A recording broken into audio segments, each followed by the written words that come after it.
سلامونه نیکې هیلې ملګرو.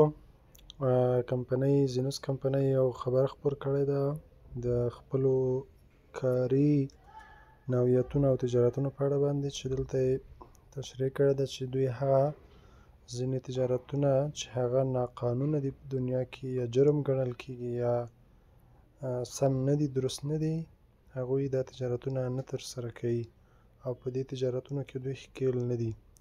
نو زه به دا تاسو ته په پښتو ژبه کې هم وژباړم. منع شوي سوداګریز فعالیتونه، یعنې زینوس کمپنۍ کوم سوداګریز فعالیتونه دي چې نه یې ترسره کوي.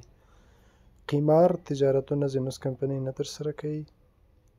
کلونینګ چې دا هم کېدای شي کوم ناقانونه تجارت دی، دا زینوس کمپنۍ نه ترسره کوي.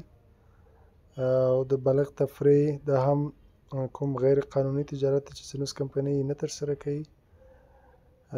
د پارک اړوند محصولات یا هم هغه د خنزیر کومه غوښه یا د هغې برابر کوم غیر قانوني فعالیتونه یا تجارتونه چې د ټوله دنیا په سطحه باندې دي، هغه نه ترسره کوي. د دې ترڅنګ د الکولو یا شرابو تجارتونه دوی نه ترسره کوي.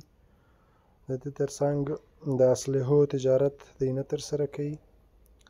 د تنباکو تجارت دوی نه ترسره کوي، ځکه دا ټول نشهیي شیان دي او غیر قانوني ګڼل کېږي.